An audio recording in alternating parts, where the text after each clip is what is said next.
eta baditugu arrazoiak. Ostirala da eta pausoka goaz mundu berri bat eraikitzeko. Arratsaldeon guztioi, Bizipozako pausoka elkartekoekin izango gara, elkarrekin jolasten izeneko bideoklip berria.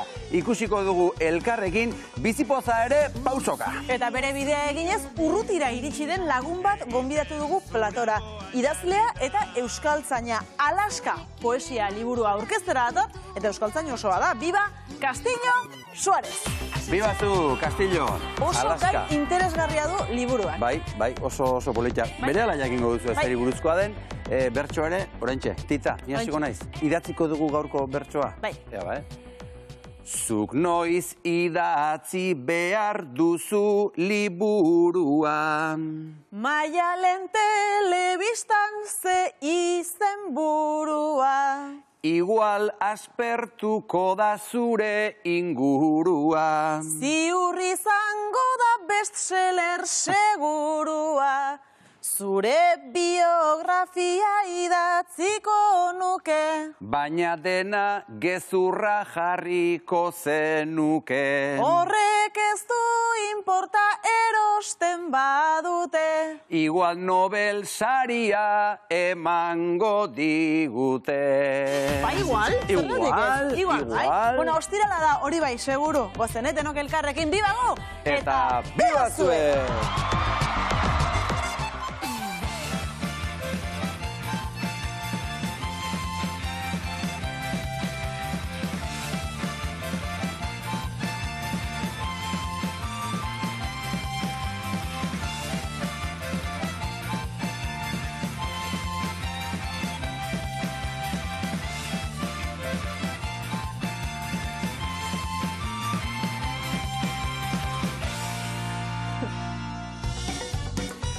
Bizipoza ere pausoka, iritsi gara ostiralera, Bizipozaren egunera.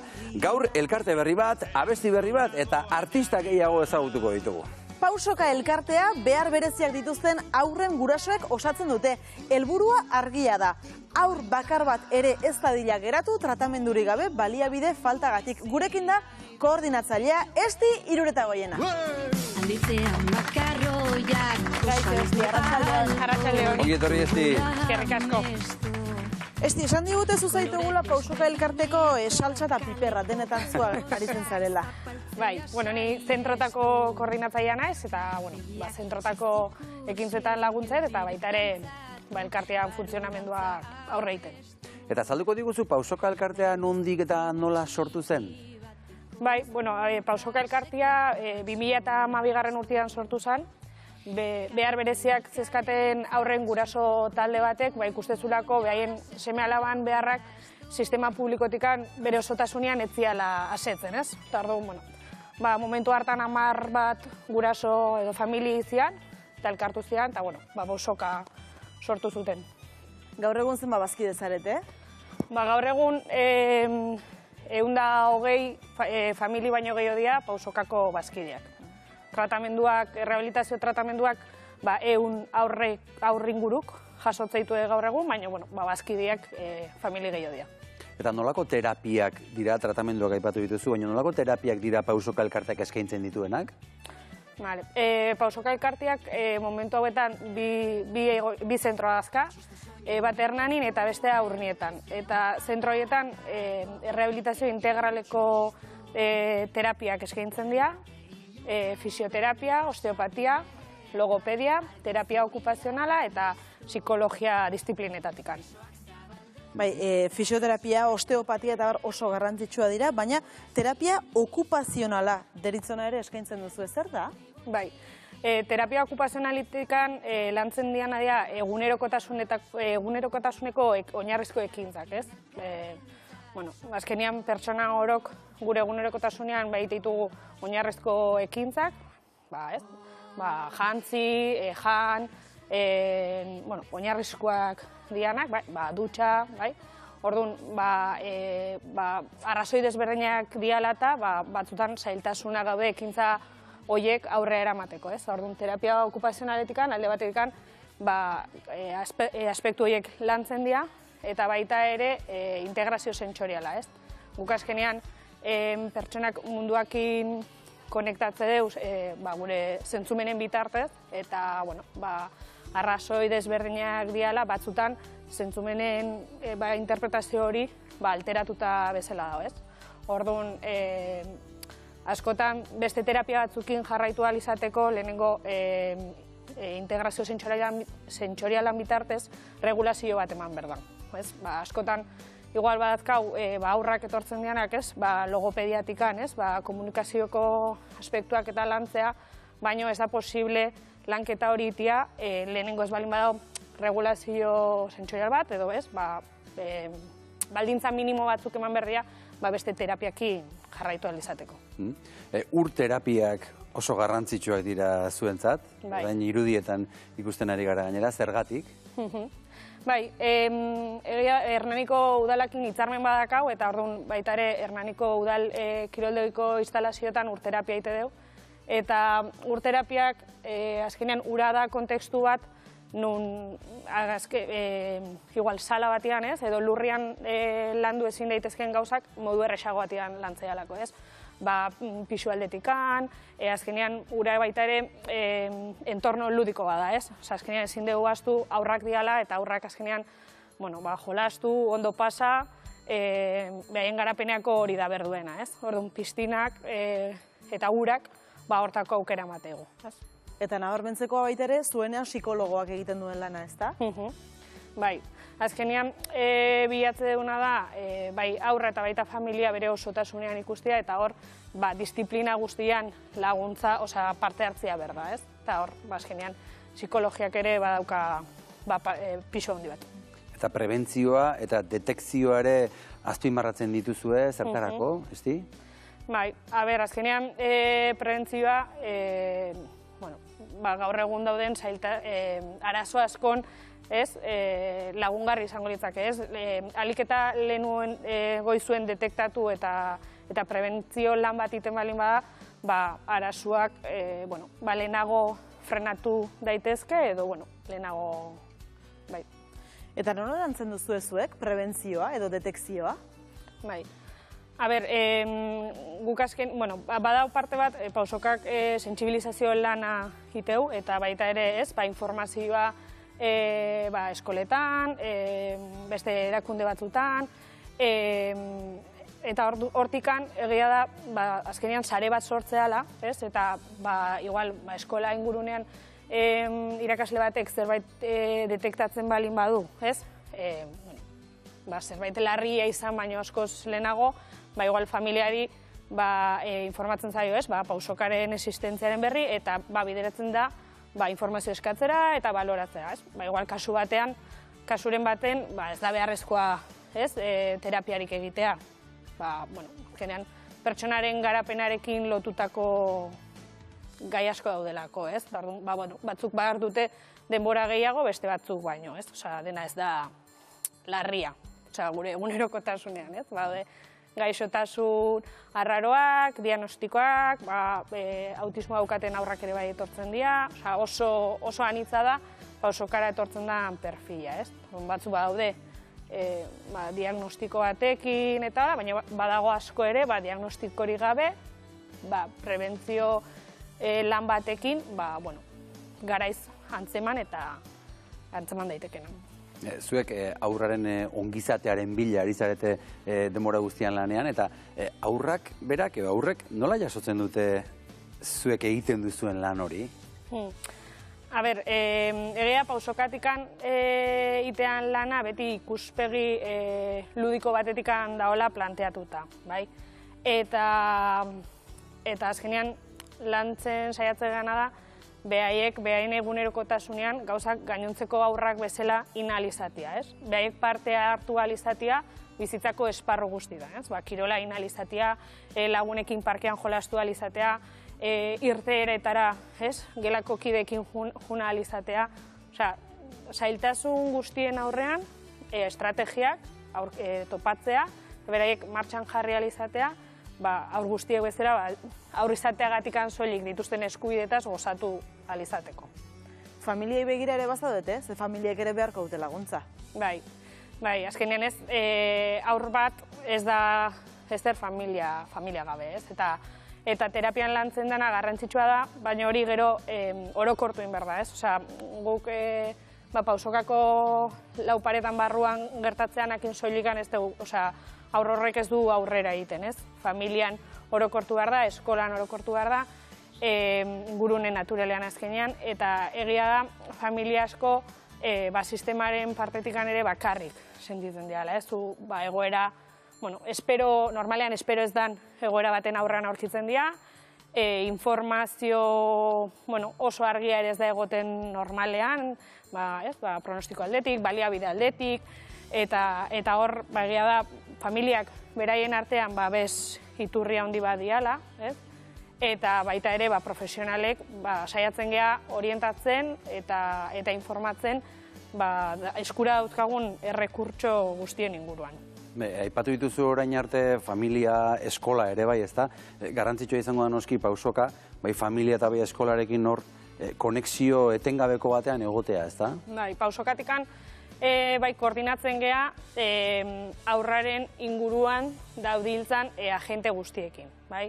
Eskolaekin, baita osasun langileekin, ez? Adibidez, neuropediatrekin baita ere oso harreman estu daukagu, traumatologoekin baita ere, edo beste elkarteren batean, ez? Parte hartzen badu, isialdia lantzera juten delako, edo, azkenean jotzen ditugu aurre horren inguruan dauden ate guztiak.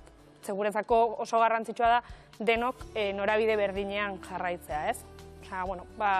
Zailtasunak egon badaitezkela denok dakigu, orduan guazen denok arraun egitea, ez? Norabide berdinean alik eta urrutien iritsi alizateko.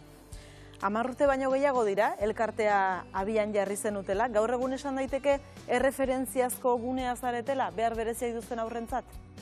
Bai, nik uste baietz, ez? Egia da familia askok pausokako atia jotzeuela familien arteko, ez? Aho-sahoko informazio horregatik, baina baita ere gero eta gehiago dira profesional desberdinek, osasun sistematikan, hezkuntzatik, gizarte zerbitzutatik baita ere, bideratze dituenak gure gana. Benetan interesgarria esti. Pauso bat gehiago emango dugu eta pausokako beste bikide ezagutuko ditugu orain jarraian.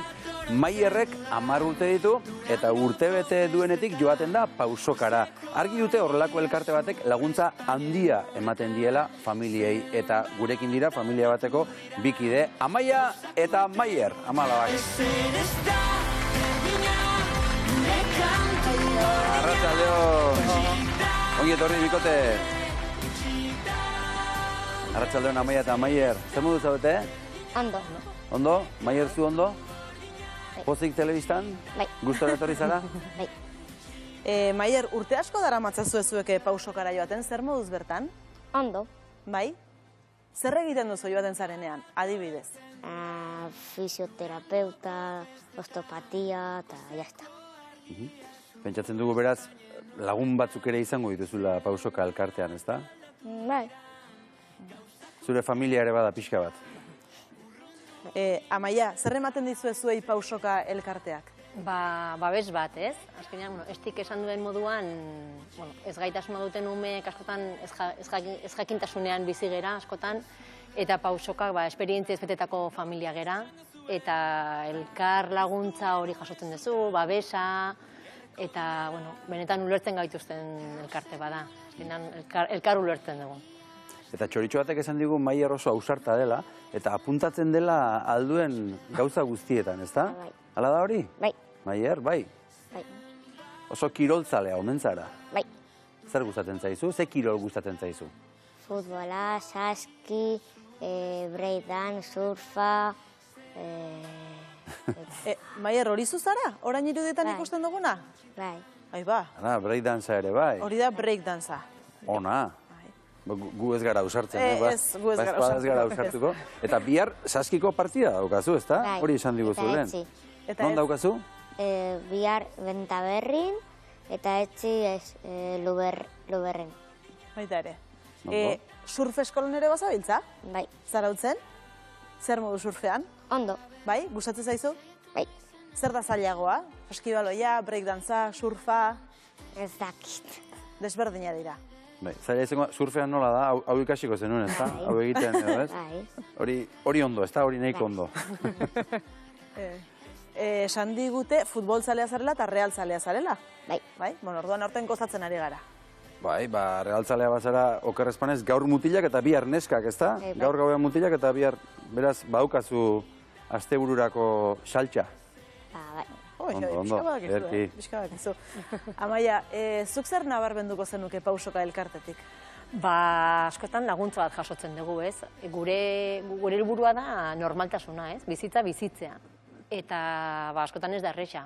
Dituzten egoerengatik, arriskua egon daiteke kirol bat egiteko, edo ez da gomendagarria izan daiteke gauza batzuk ez egitea.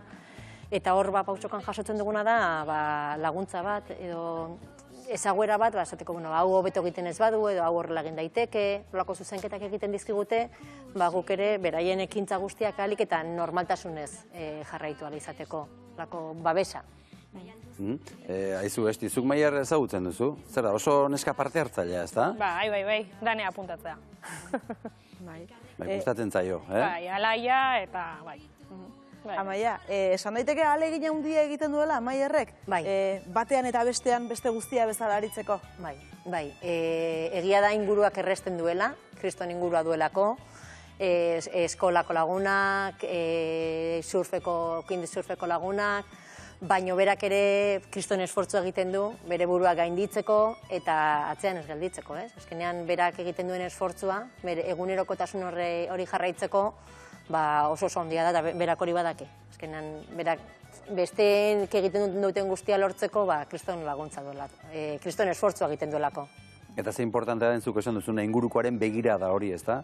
Bat gehiago bezala hartu eta taldean joateko aurrera, ez? Bai, azkenean, berak ere esfortzua egiten du, baina eskertzekoa da, bere inguruan dituen lagunak, eskolako laguntzak, esaskin, dena, ez? Azkenean, berak hori egiten badu, ez da bakarrik bera ausarta delako, baizik eta berak juten den toki hortara ere harrera zinobea jasotzen dugulako. Maier, kirola bai, baina bestela lagunekin edo familian ze plan egiten dituzu, eh? Lagunekin batzutan marraztera jun, edo jolastu partxizean. Eta familian zer egiten duzu, eh?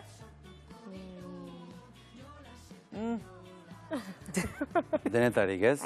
Adibidez, musika entzun, ze musikazale omen zara? Bai? Musika asko entzuten duzu? Ze musika entzuten duzu?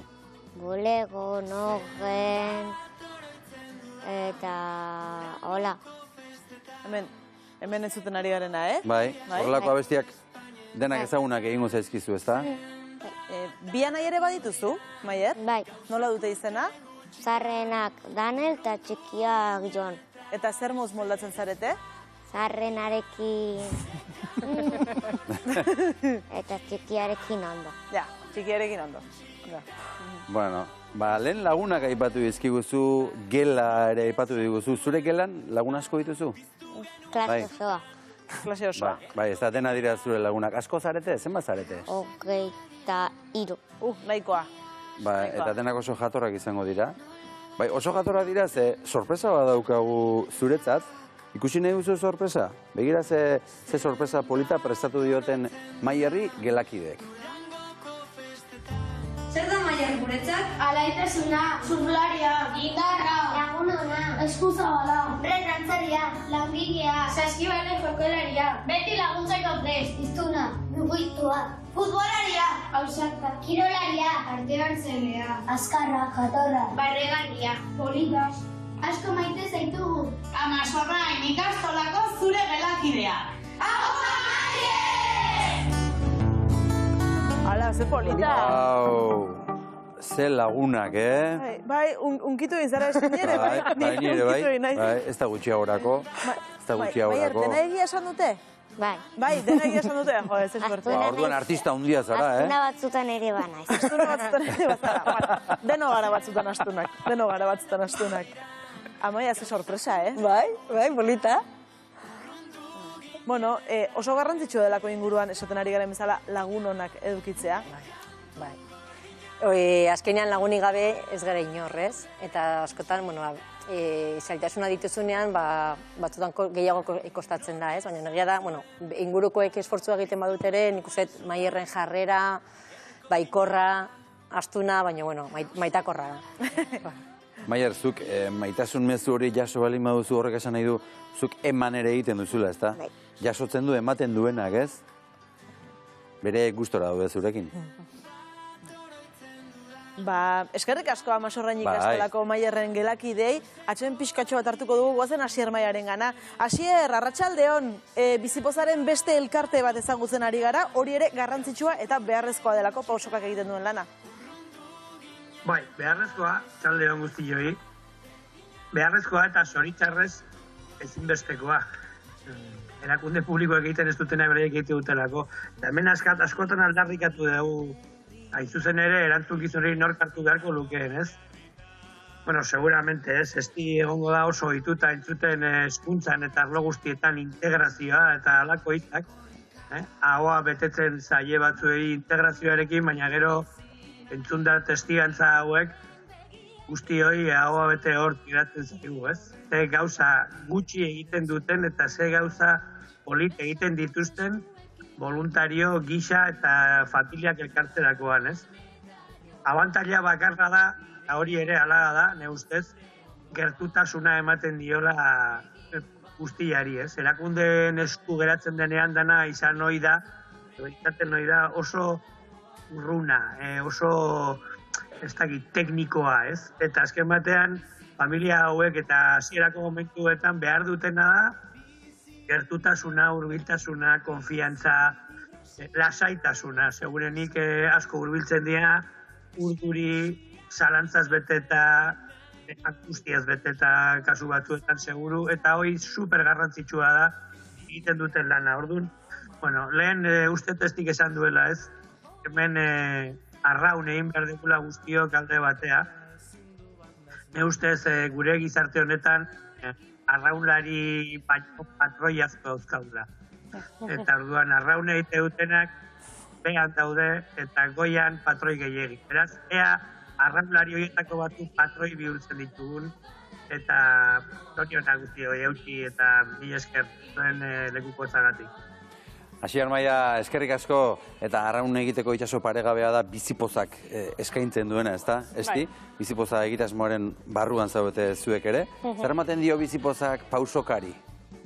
Elkarte bezala baita ere ez, gure pausokako familiei babesa emateon bezala, bizipozak pausokai bai babesa emateon ez. Azkenean, elkartean sare bada, elkarteen elkartea, eta beste bat gehiago, ez? Baita ere, hotxa emateio, ez? Pausokako familian realidadia baita eta aukera parega bat. Maier, zer moduz pasatu duzue bizipozaren abestiaren, pausokaren abestiaren grabazioan? Ondo. Bai? Horrel kartu zineten Eli Pagolarekin, Aino Larrañagarekin, Patxukorekin. Bai.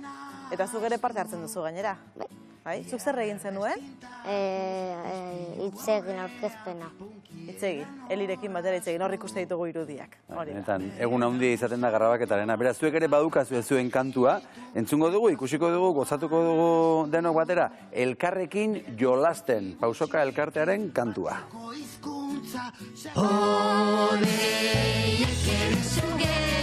Bezalako forma daukatelako postu, txokolatezko boladun izozkiarekin mi punta izoztu, gure ezkutalekura nondik iristen den gordetzea doztu, nahi alduzu tribun txiki bateko hizkuntza sekretuan solastu. Elkarrekin elkarrentzat sartuko ditugun jolasetan jolastu. Belasetan kilkerren bilagabiltzala ze Abesti ederra, benetan oso polita. bai. Ni entzun aritu naiz, asko gustatu zait, eta orain bi protagonistei esango diegu sar daitezela bi protagonista. Beraz, gurekin dira Sergio Ordonez Patxuko eta Ainoa Larrañaga. Handitzean makarroiak osaldu Aupa, arratsaldeon. Ongi etorri bikote. Arratsaldeon. Zuei nola iritsi zitzaizuen parte hartzeko aukera, Deia? Nei Xabik deitu zian, Euskaraldiko abestia egin genuen elkarren estudioetan, eta bertan asko gustatu zitzaien ahotsa eta ikusi zuten oso aproposa justo abesti hontarako. Eta orduan deitu ziaten, ia animatuko nintzen, bueltatzera elkarreko estudiotara, eta nirea baiatza izugarri izan zen. Ze Pausoka ja ezagutzen nun, ni hernaniarra izan da ere bai, orduan ikusi izan ditut ekitaldiak eta animatu nintzen, Eta ni, gala batean egon nintzen, dituzikuten Patxuko naizekin abesteko, eta, Jomari Beazainekin batera, egin genuen akustiko bat, orain dela 2 urte, eta gero estudioan agertu zen, lagun bat, bazkide batekin, ikusteko nola grabatzen, zer den estudio bat, eta hori, eta kriston harremanak hartu genituen, eta gero hortik dituzikuten, eta berriro, ditu grabatzeko eta animatu nintzen. Eta ezagutzen zenuten, Patxuko, bizipoza egitasmoa edo Pausoka elkartea ezagutzen zenituen aurretik? Pausokotik, Hernani egin zuten gala bat antzerkian, behin, orain dela 2 urte edo pandemian aurrean uste dut, eta dituzikuten, animatu ginen ara joateko, eta oso gustora, baina bai, ez nuen hainbeste ezagutzen, baina, gero eta gehiago ezagutzen dut. Proiektua zer den eta hori, ez? Ainhoa, argi dago horrelako proiektuak oso garrantzitsua direla, horrelako elkarteak ezagutarazteko. Bai, hori oso argi dago. Azkenean ez balin badia holako proiektuen inguruan edukiak sortzen, jende askok ez du ikusten existitzen denik, edo agian badaude familiak laguntza behar dutenak, edo oraintxe hasi direla ikasten ere nola egin gauzak. Eta nik uste horrelako abestiak egitea, sortu dituzuen diskak, ekimenak eta dena hori guztia sortzea, azkenean bisibilitate bat lortzeko dela, eta horrek laguntzen duela beste guztiak ara erakartzen, ez? Eta kantatzerako garaian, hitzei dagokionez oso jostalari ikusi zaituztegu biok, ze iruditu Elipagolaren hitzak, Patxuko? Nik, ez dakit 2 aste eta lehenago, hau da Pagolaren hitzak eta hori, nire irakurri nuen ikasteko eta hori, bai.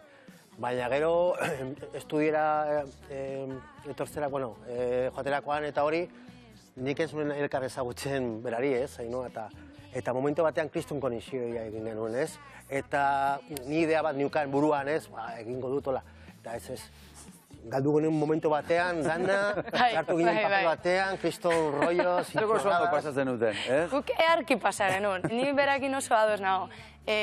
Azkenian, nik pentsatu nuen hasieran lana egin behar nula, eta lana ondo egin nahi nula, ze oso importantea da bai Pausoka eta bai bizipoza, ez beti izan duen niretzat izugarrizko garrantzia, eta ordu niku nintzen oso serio, oso recto, ez? Lanera noa, abestera noa, aber nola jongo nahi zen, ez? Eta iritsi nintzanean ikusi nun lehenengo goza izan zian pasta batzuk, jendea lasai, kafesne batekin, egun on, tal, pum. Eta harrera horrek lasaitu ninduen pila eta hasi zinen zu grabatzen. Eta hasi zan grabatzen eta hasi zan makarra bat ezela beste. Pirata ahots batekin bezala edo? Bai, eski konturatu ginen bere ahotsa eta nire oso desberdina zala, eta funtzionatuko zuela gehiago, berak pertsonai bat egiten bazun eta nik beste bat. Eta orduan nirea agudoa hartu genuen, eta ni izango nintzen ezakitada bat bezala, eta zu pirata palo. Hola erabaki. Eta zen barruti pizka bat, Bai. Ez dakit. Eta grabatzeko momentun, ateratze zitza eguna zen, olako tontakeria egitea. Soltatzea naturalago, eta hori, guk normalean, igual ez da izan artista bezala, sino pertsonai bezala edo ateratzen bezala, nun normalean, berak ez dut kalean ezagutzen asko, ez? Baina ni normalean pizka bat, Olako. Normalean pizka pirata zara, ez? Pirata ez, baina, ez dakit, ez? Nik uste iristeko jendea benetazko edo barrutik benetazko egiten du ez dakit papel baina gehiago, ez? Bai, fortzatu edo, baina nik uste oso aske sentitu ginela momentu hortan, pastak ikusi genitun, hauek hasi zian parrez bera grabatzen hasi zanean, zuek bai superlasai zinaten, orduan banie bai sartu nintzanean, tontoan egiten, hasi ginean ondo pasatzeko. Eta Maierre ere, zuek ere antzineten, bai? Zer moduz Maierrekin? Oso ondo, hasieran ni ebai urduri neon behaiek zeudelako, ez? Ze behaiek azkenean dia arduradunak eta zu hautatu zaituzte abestia kantatzeko, orduan baitaren ni alde hortatik urduri neon. Eta gerozta denbora gehiago egon, gerozta lasaiago egon ginen, gero batea genitun argazki batzuk. Askatzen zara gehiago, ez? Bai. Ya dices, bueno, ze plan dago, venga, nola sentitzen dugun, ja, hori ez. Abestiaren hitzak Elipagolak egin ditu, irakurriko dugu zati bat, estribilloak kasu honetan, nahi alduzu tribu txiki bateko hizkuntza sekretuan solastu, elkarrekin elkarrentzat sortuko ditugun jolasetan jolastu. Benetan ederra da, beraz, denak zarete tribu bat? Bai. Zakira, azkenean ikusten baita ere egoerak eramate zaitula, ez? Batzea, ez? Eta, bueno, pausoka sortu zanean, ez? Behaien beharrak osotasun batean etzialako asetzen eta gaur egun oraindik ez, sistema publikotik ez dago erantzun oso bat ematen, ez? Eta uste horren alde lanean jarraitu behar dela, eta, bueno, aipatzen bezala, egoera ez ezagun baten aurrean zade, eta, bueno, borroka askoi aurre iteko, ez, inberdiez, orduan, hor, familiak babestu eta, ez, tribu bat izan eta danak helburu berdinakin aurreitea garrantzitsua da, ez? Eta aurrak dira eta jolasak magia berezi badaka eta behaien eskubidea da, ez? Azkenean. Amaia, zuri ze iruditu zaizu abestia, gustora gelditu zara emaitzarekin eta bizipozaren egitasmoarekin? Oso, elirekin bat natoz, ez? Azkenean gure elkarteak zeregin garrantzitsu bat dauka eta ezin dugu bizipozak duen edabide edo gaitasun hortara iritsi, ez? Orduan, guretzat bizipoza bozgarailu zoragarri bada, zuei esker ere nolabait gure ahotsa, gure realitatea plazaratzen laguntzen duzulako, eta horrela lortzen duguna da, gure helburu bat, eta elkarrekin txolastea, elkarrekin gauzak egitea, eta ez bakarrik gure tribua, ume guztiak tribuak dira, eta tribu batuan bakoitzak bere errola dauka, bere zergina dauka, eta bizipozako ekimenari esker, gure pausoka, gure helburua, gure umea, eta abeslarien laguntzari esker, hemen Euskal Herri osoan zabaltzea oso garrantzitsua da. Eta zuen biontzat, artista bezala, zer da horrelako proiektu bati ahotsa jartzea? Niri ilusioi ondia egin zidan. Beti da nik gustatu zait, halako abestiak, beti marrazki bizudanak edo hori beti geratu nintzen, ez dakit. Nik gero Xabi Zalbalaren askatasuna eman ziguna eta hori ez dakit. Niri gustatzen zait pilo bat eta hau grabatu eta gero idatzi nion Xabi, edo zen gauza omentzako edo hori nik egingo nuke, zu gustora, betetzen zait pilo bat, ez. Netzako izugarrizko orea izan zen, ze gauza da zuretzako abestea, ez? Zure gauzakitea, eta beste gauza da beste batek zugan jartzea konfiantza beraien gauzak erakusteko, esateko, promozionatzeko, zure ahotsa, beste gauza batentzako oparitzea, eta hortan lan egitea, bai da hore bat, ze baiek pentsatu dute zuk egin dezakezula hori, eta hori azkenean da esatea gustatzen zait zure ahotsa. Eske adibidez hori implizitu dago, eta nik nire musika egin dut, baina nik ez den nire burua oraindik abeslari bezala hartzen horrela. Eta proposamen honek bai eman zidan izugarrizko sentsazioa de, benetan, en plan, da ez du nik oitea, negatik, gaina elkar estudiotara jun, goiz bat ondo pasatzea, izugarrizko opari bada guretzako, euskaldunontzat, artistentzat, guretzako kriston aukera da ere, bereien alde egitea eta hala ikustea kanpotik ere, izugarria da. Maier, gainera zu hemen txintxo zaude, baina oso goazen zalea omen zara, ez da? Beraz, zuretzat doble poza izango zen, ez da? Bai. Ainoa ikustea. Bai. Oso ongi. Bai, zuretzat pertsonaia garrantzitsua, ez da? Bueno, gu badaukagu beste artista bat, Asierrek ere ongi egingo luke, guazen eta beste gauza batzuk ere bai seguru. Asier, ze iruditu zaizu kantua, guk asko gozatu dugu kantuarekin? Pues begira, kantua, batetik kantua, nik uste Hernaniko parke batean grabatu dagoela, eta bada gauzatxo interesgarri bat, ez? Ni Hernania juten naiz askotan, eta enekien pausoka antzebilenik lanian, ez? Horrek adirazten du ze garrantzitsua den alako plataforma batean zabaltzea, ez? Bai bizipozan eta bai ETV-en barruan, ez? Kanta iruditzen zait, gauza sinpletan, bizitza sinplea da. Bizitza egiten dugun baino asko sinpleagoa da, ez? Eta kantan nabarmentzen dana da eguneroko ekintza eta jarduera sinpleak, ez? Irudimena piztu, kilkerra bilatu, baldozak ez apaldu, ez? Alako gauzak izozkiakin mingainan itxatxi, gauza sinpleak dira, eta gauza sinpleak dira guztioi gustatzen zaizkigunak, eta guztiok gozatzen ditugunak, ez? Orduan, nola ez eskaini hori aur bati. Helduei gustatzen zaigu, umeei are gehiago, eta orduan, zailtasunen bat daukan edonorrentzat, estimatzen, normalean besteok estimatzen ez ditugun gauza sinpleak oso garrantzitsua dira. Eta nik uste dut hori da, kantan nabarmentzen dana beste gauzan gainetikan, ez? Zuek aipatu dezuen hizkuntza sekretu hori, ez? Nork ez du jolastu hizkuntza sekretu batekin. Eta hori da, gauza oso simplea. Oso simplea, baina oso pozgarria egin ahal dezunean. Eta ume batzuk, zoritxarrez, bere, zailtasunen gatik ezin dituzte aixe egin, ez? Orduan, zoragarria da ikustea, zoragarria egitasmoa, eta bizipozan, kanta guztietan zerbait berezia ikus daiteke, jarrai dezatela horren artista hundilekin kontatzen eta zabaltzen dezu politiak. Behar ditugutan. Asier Maia, mila esker gurekin izatearen eta asteburu onona izan dezazula, ongi izan. Eta zuei ere, Estia, Maia, Rainoa eta Patxiko, mila esker bizitagatik. Eskerrik asko benetan zuen egitasmoaren berri gure emategatik eta horrela bentsatu zabaldu egin dugu. Eskerrik asko benetan. Apa bizipozta, mila esker. Eskerrik asko denoi eta bizipoz honekin Gontzal Dorronsoro gure lankidearen ganagoaz podcasten munduan sartuko gara orain parentesi bat egin. Bera, parentesi podcast festivalean izan delako.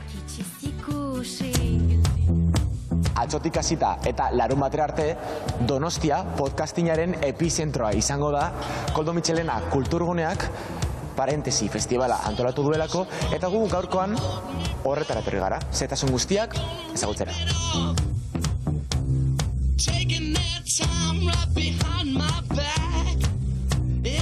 Patxi, zergaitik podcastina? Datuen arabera, munduan gaur egun 1 milioi podcast daude, kristona da, eta, lehen lerroan dago fenomeno bat. Orduan, interestzen zaigu, hori nolabait aztertzea. Podcast mota bakarra dago, edo bat baino gehiago? Denetatik oso transversala da, aukerak, izugarrizko aukerak dituzu, kriminopatia adibidez, genero beltzari buruz, artzipelagoa, fikzioa, denetarik. Artzipelagoa podcast adibidez, onda sarietara izendatuta egon da? Bai, izendatuta egon da, kriston kategoria daka, eta, aukera izango dugu oierrekin hori buruz hitz egiteko. Urrengo urtean, Patxi, berriro etorriko gara bigarren edizioaren inguruan hitz egitera? Dudarik gabe nik uste baiet, atzoaz eginean, eta jende desente etorri zan, eta nik uste harrera ona izango dugula, eta hemendik aurrera espero dut ibilbide luze bat izatea.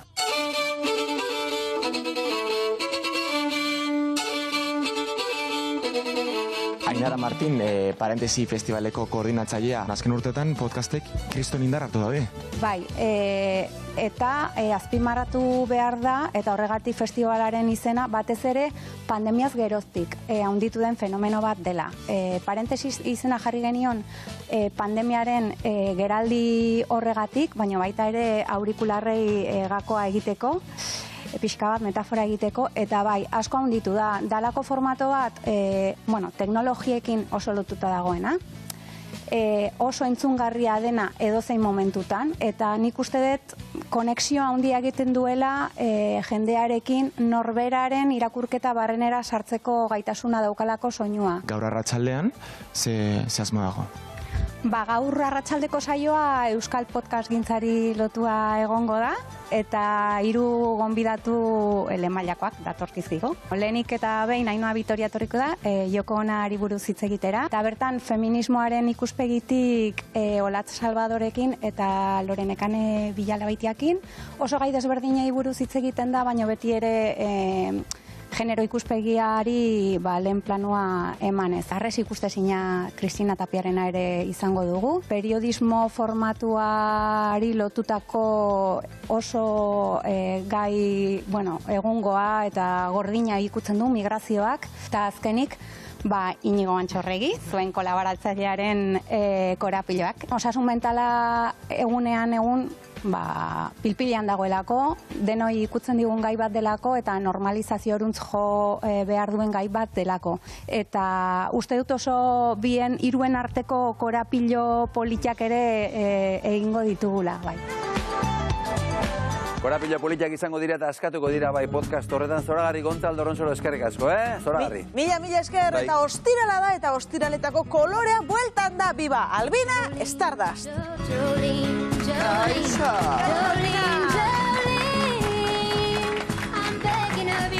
Zer modu!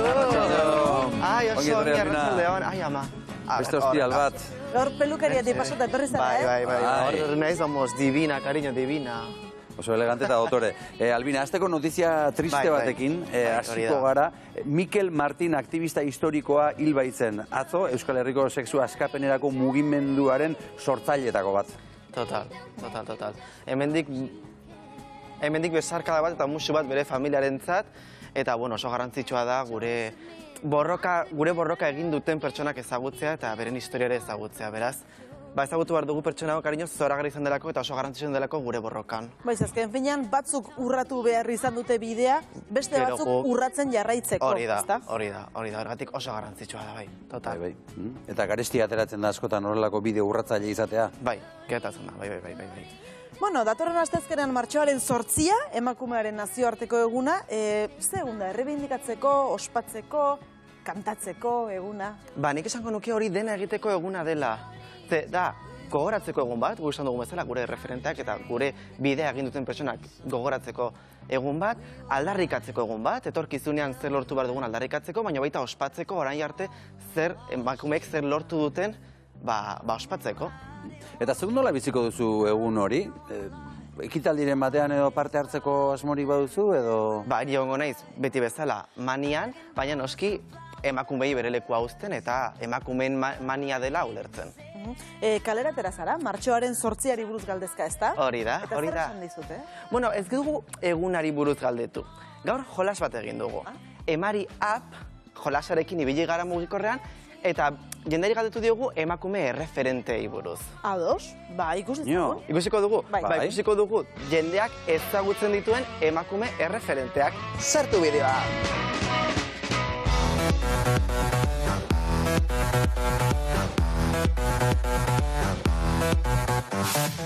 Dugu gaur jolas txiki bat egin, bale?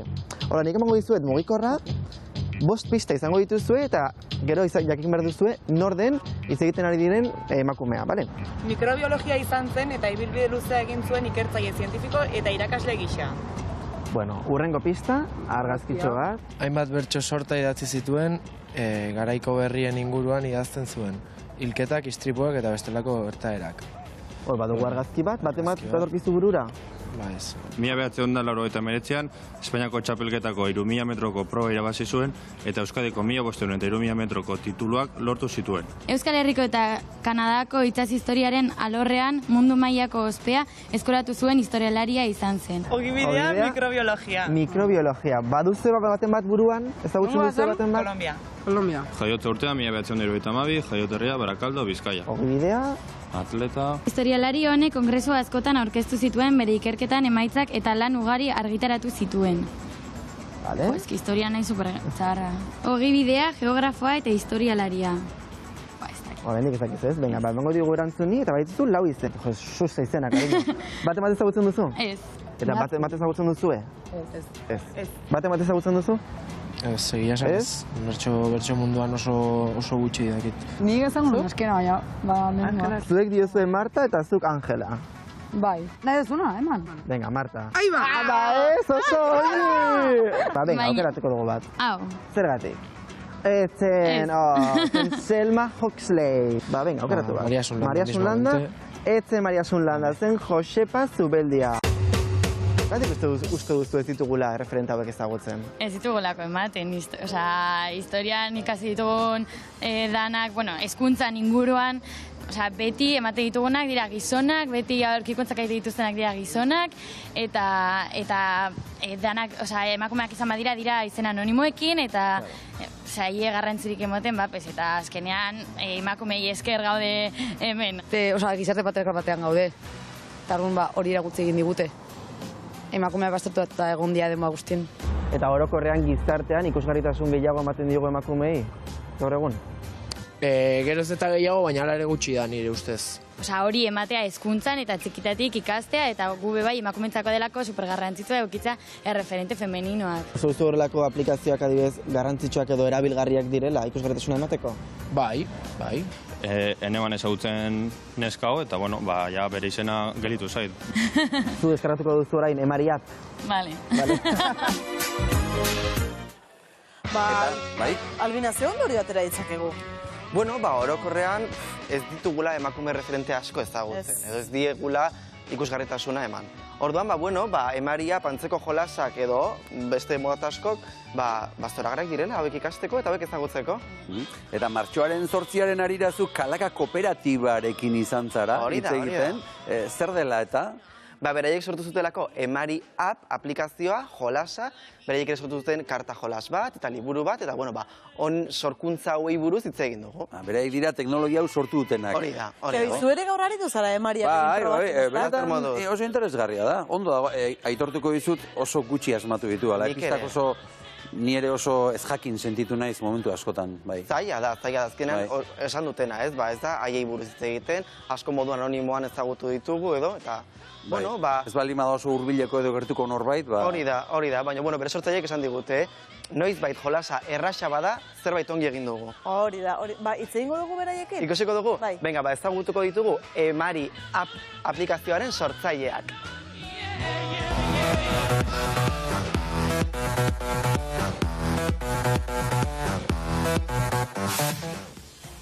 Kaixo Ilaskin nerea, mila esker gurekin izateagatik, zuek zarete Emari App aplikazioaren sortzaileak, ezta? Baina zer da Emari App? Emari App ibilbide baten azken emaitza da oraingoz, duela urte batzuk Emariak liburua argitaratu genuen, eta bertan emakume referente batzuen biografia laburrak euskeraz bildu genituen ilustrazioekin batera, gero karta joku bat, helburu berdinarekin, eta oraingo hau aplikazio bat, mugikor eta tabletetara deskargatu daitekena, eta jolas formatua eman nahi izan diogu, denentzako irisgarriagoa izan dadin, eta xaltxe horrekin ere jendeak jarraitu dezan ikasten, eta bere egunerokoan ere emakume referente horien berri eduki dezan. Zergatik uste duzu dela garrantzitsua emakume referentei ikusgarritasun hau ematea?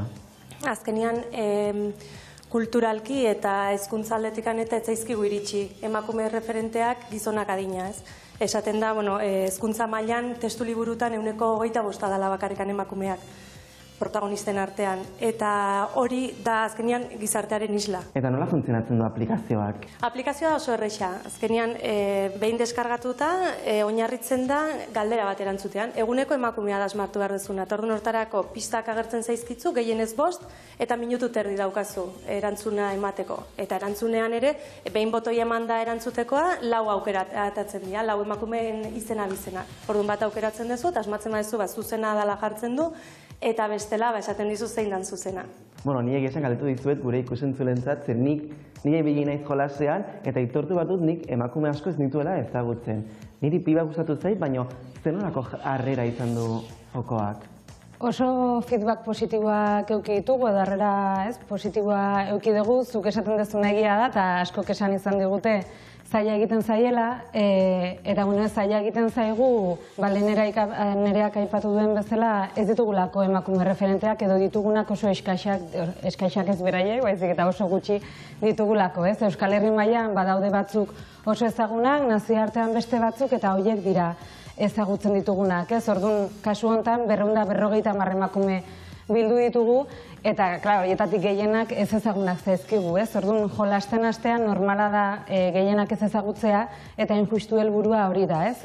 Emakume horiek ezagutzen ditugu momentuan, eta jolasa errexea den momentuan, aurrerapen handia emango dugu orokorrean denok, ez? Eta norkitu dezakegu jolas, edo nork jolastu dezake? Mariat.kalaka.eus webgunera sartu eta hortik deskarga daiteke, bai iOS eta Androiderako, eta QR kode bat ere badaukagu, eta bertatik ere deskargatzeko aukera egongo da. Pues que maravilla, cariño. Bueno, pues mila esker gurekin izateagatik eta mila esker gindu zuen lan zoragarri honengatik. Aizeate jolasten? Ni pila bat.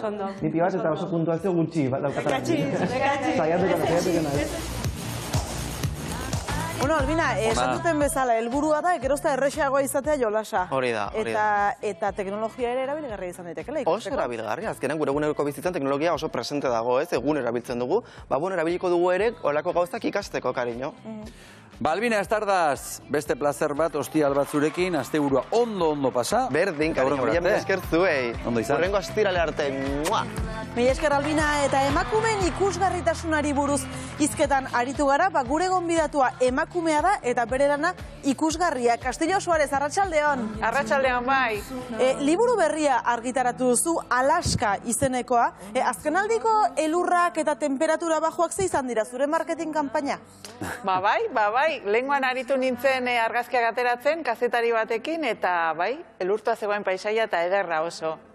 Beno, Castillo, plazer bat izango da zurekin hitz egitea, iragarkiak eta berehala, temperatura gainera zoragarria asteburuan Alaska liburua irakurtzeko. Berehala hemen gurekin izango dugu, Castillo Suárez, Alaska! Kantatu, maitatu eta dantza, ezin bat. Arratsaldeon guztioi, ostirala da eta nola antzematen den energia positiboak beti ere halako pizgarri bat antzematen da. Euskal Telebistan bi batzuek ikusten ari gara eta gaur gure gonbidatuari konpainia egiten lagunduko digute. Jon Artanok eta Izasko Moianok, arratsaldeon bikote. Arratsaldeon. Bai, pixkat gutxiagorekin, baina bai. Bai, presatozte? Bai. Astebururako ja indarrarekin. Esango diogu gure gonbidatuari sartzeko Euskal idazle handia, euskaltzaina eta Alaska liburu berriarekin dator. Viva Castillo Suárez! Kaixo, Castillo! Ni esker. Barruraino. Arratsaldeon. Bueno, Castillo, eskerrik asko etortzearren, benik eta behin. Alaska aipatu dugu, zure liburu berria, poema liburu berria. Deno dakigu gutxi gora bera non dagoen Alaska, baina zuretzat non dago Alaska? Nere gurason etxetiko sokertu. Ara? Bai. Ordenok nastu gaituzu. Bai, zen nire gurasoen etxea ez dago Altsasun herrian, baizik eta autobiaren beste aldean, basoan esan dezagun, orduan Alaskara bizikletan joan niteken. Nintzen joaten, aitarekin joaten nintzen, zeta berna bat zen, ez ume bat bakarrik etzen joaten, baina bai. Gu beste Alaska bat, espero, no? Esan Aurrekoan bertatik pasatu nintzen, elurrak urritzera joan ginenean, eta esan nuen, esan nion Txabira, ze izen egokia gaur hemen Alaska bezala gaudelako elurretan zegoen guztia, eta bai, eta fijatu nintzen, justu. Horrek esan nahi du existitzen dela. Bai, hori da, badago, Alaska, bai, ni fijatu nintzen. Bernardo Atxagak ere aipatu zuen jadetxe hau, ezta? Hori da, aipatu zuen, Alaska izena dauka, garai batean, persona bat joan zelako, gizon bat joan zelako Alaskara, dirua egin zuenan, eta diru horrekin sortu zen lehenabizi hotel bat herrian bertan Altsasun, eta gero errepide bazterreko handia den hori, bai. Eta nola deskribatuko zenuke bertan zuk gogoratzen duzun giza paisaia hori? Karo, guretako Las Vegas txiki baten modukoa zen. Bai, Karo, igerilekoa zeukan, eta orduan handik pasatzen zen nazional bata, eta etengabeko trafikoa zegoen, ez? Baina ura desberdina zen, eleganteagoa zen, eta igerilekoa zeukan, bai. Bueno, uste dut aurrera xeago pixka gehiago hitz egingo dugula Alaskaz, Jon Artano, baina zuk Alaska jarri diozu izena zure poema liburuari, eta nolabait ere tokien doluaz ari zara. Hori da, ez da nik asmatu dudan zerbait, entzun nion Maili Barberri, berak ikusentzunezkoak egiten ditu eta lakabekoa da, eta askotan aipatzen du, itoizko urtegiak urrazpian hartu zituen lurrak, bazkalekuak, herriak eta bar, ez? Eta momentu batean esan zuen, eta nola egiten da tokien dolua? Ze, karo, personen doluaz askotan hitz egin dugu, azema fase dituen, ze ez dakitez, teorizazio handi xamarra dago, baina tokien doluaz. Eta berak planteatzen du ametsak izan daitezkela doluaiteko modu bat. Beraz, ametsen bidez. Zu beraz, amestu egin duzu, liburua idazterakoan? Bai, amets baten antzekoa izan zen. Askotan pasatzen naiz, handik, kotxearekin, eta iruditu zitzaidan argiak piztuta zeudela. Hori zertzen ametsa edo ez? Ez dakit, berdin da, literaturarako berdin da. Zupetzen nuen ikusi. Misterio puntu bat jartzeko aukera paregabea, ez da? Eta Maieren esaldiarekin eta neoizko argi hoiekin erabaki nuen, hastea, liburua. Baneukan izenburua eta baneukan ideia. Bai, egia da askotan errepide bat eraikitzeko, edo etxe berriak egiteko, edo portu berri bat sortzeko askotan, gizartearen hazkuntzagatik ez da, gure oso maiteak diren txoko batzuk erori egiten direla, bota egite dituztela, edo tapatuta gelditzen direla, baina gutxi pentsatzen dugu hortaz. Hori da, eta nik beti pentsatzen dut oroitzapenak behar ditugula bizitzeko. Ezin dugu dena oroitu, bestela ezinezkoa litzatekelako bizitzea eta arrengunera handiakin biziko ginateke, baina iruditzen zait behar ditugula oroitzapenak eta behar bada Alaska hotela etzen niko goratzen dudan bezalakoa, baina berdin da. Berdin da, hori da literatura azkenean. Dolua aipatzen duzularik, zuretzat liburua idaztea mingarria ere izan da? Ez bereziki, jendeak esaten du, poesia da, ez dakit, barrena usteko modu bat, edo niretako ez egia da energia handia eskatzen dizun gauza badela, baina ez dut, niretzako ez da izan horrela gisa hortako ariketa bat. Kastilloa aipatu duzu, bazenaukan historioa eta bazenaukala izenburuare bai. Poema liburu bat hasi daiteke izenburutik idazten? Eta zalaren irudiarekin. Nik horrela egiten dut, ez dut inor ezagutzen horrela egiten duenik, hori ere egia da. Baina nik den alderantzi ziten dut, bai. Eta badakit, poema liburu, nire lan antolatzeko, poema liburu honek izango ditu, kasu honetan ez, baina azken aurrekoan esan nuen. 60 poema eta 4 pusketa. Hori zergatik? Nik uste oso metodikoa naizela lan egiteko. Zabaldua dagoen ez dakit poetaren irudiaren kontra, ni oso ordenatua naiz, eta iruditzen zait lanerako sistema bat behar dudala. Eta epe bat. Eta epe bat. Eta ikuskizun bat ere bai. Juantxo Zeberiorekin batera, Alaska ikuskizuna sortu duzuelako, irailean estrenatua. Hori da. Nola izan zen hau? Ez dakit, loraldirako ere egingo dugu, berriz egingo dugu, baina egia da poesia orduetarako beti ikuslea naiz, poesia orduetara urtero joaten naiz, eta beti galdetzen jate, zen moduz gaizki ongi, eta proposatu zidaten neonek egitea. Eta orduan ez zegoen libururik, ez? Horre esku artean zerbait badukazu? Horren irudietan? Bai, baina eskuizkribua zen. Eta holtza gainean zen moduz, gauza bat bakardadean lana sortzea da, eta bestea jende aurrean defenditzea. Hori da gertatzen dena gaur egun, liburu bat egitea ez dela nahikoa. Defendatu behar duzula liburua. Azteko prentsaurrekoan, gero irakurketetan. Eta gaizki, ari zara esatzen. Hombre, gaizki ez, baino, ez da, niretako erreza den gauza bat, ez. Bueno, gu baitugu irudiak, eta ikusi egingo ditugu. Horrelakoa da. Lehenago, edo geroago, beti iristen da negua. Elurra ez, ordea. Eta zuk, maite dituzu elur erauntziak garrantzitsuak diren gauzak, besterik ez dituztelako agerian uzten. Baina urte hartan, euria besterik ez zuen egin. Egun bat bestearen atzetik. Ibaiak bulartu ziren. Eta zuk etxean eman zenituen egun horiek. Kutxatan sartzen, zure ordura arteko bizitza. Ze polita, Bueno, ze polita. Euriaren soinu horrek, Ni ibaiak gulartzearen gustatu zait, hori nondik atera duzu? Hori mendizain bati entzun nion. Nori? Mendizain bati. Mendizain bat. Urtetan- Horrela esaten dute, Bai, bai, Azita datorren... bai, bai. Viene en amor, el río viene en amor, esaten dute. Begira.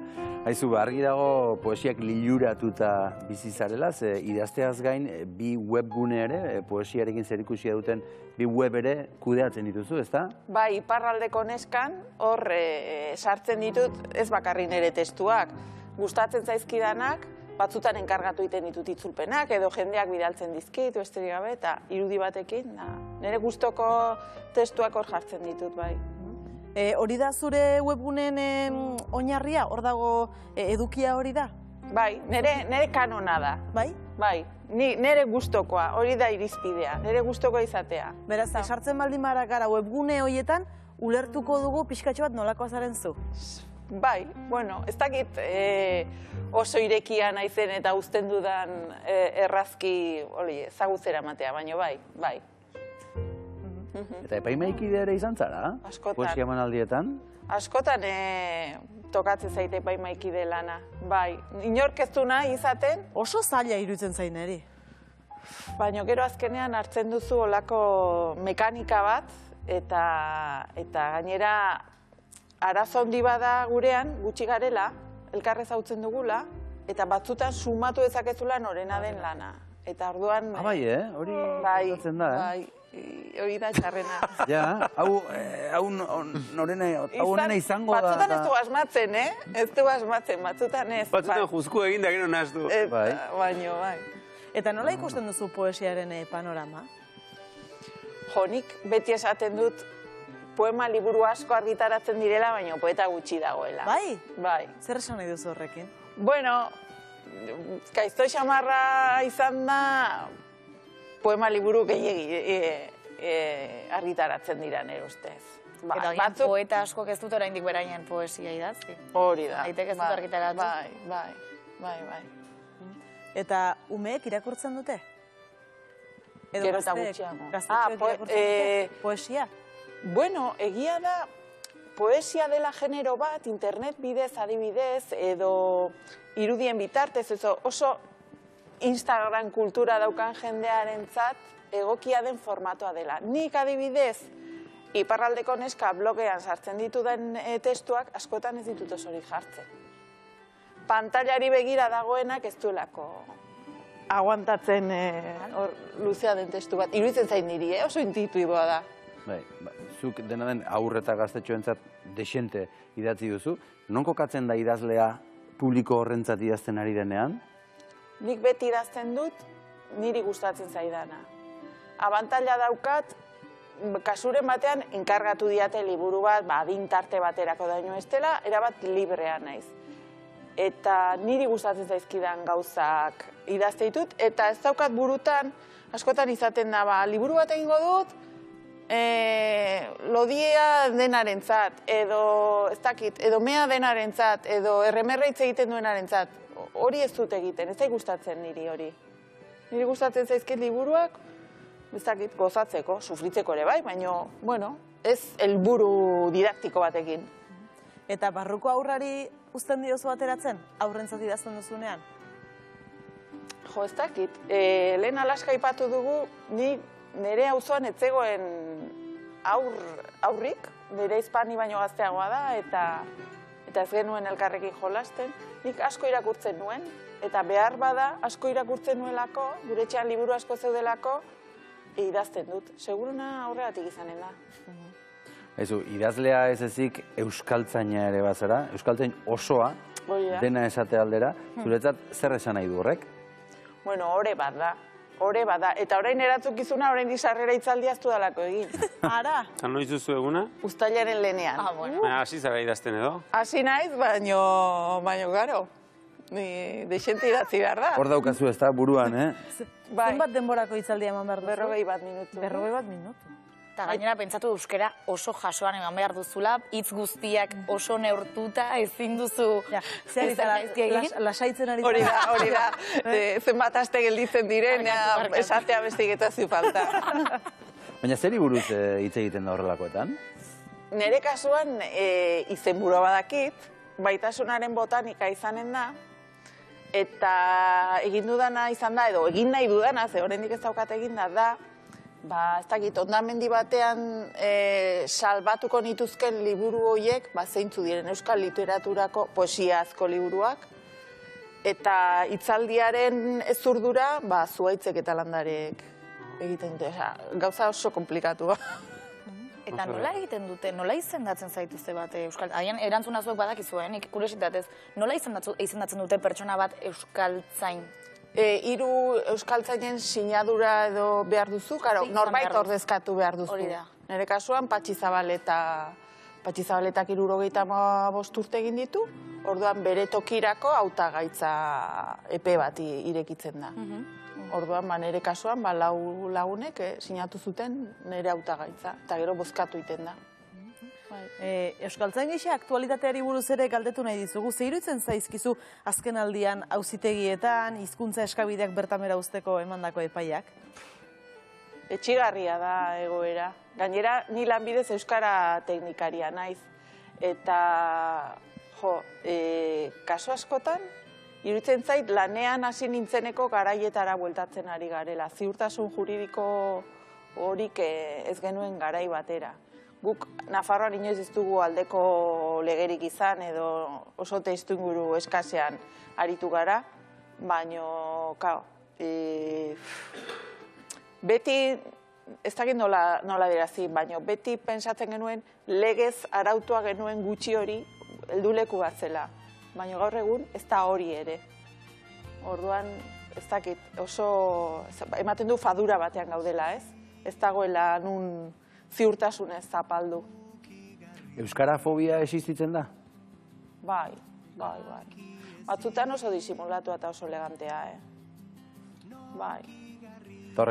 Esan ordez zer ez zaizun gustatzen, edo zer ez zenuke nahi, zer den hobea, edo nungoa den hobea, edo... Bai.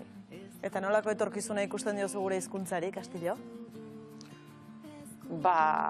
Nik ez dut horretan pensatzen. Ni oso ekintzailea naiz. Sortu behar dugu, eta osartzen direnak politikan sartzera lege hobeak egin behar dituzte, eta aurrera egin behar da. Beti egon behar dugu, iraun behar duenaren alde. Hori esaten du beti nik.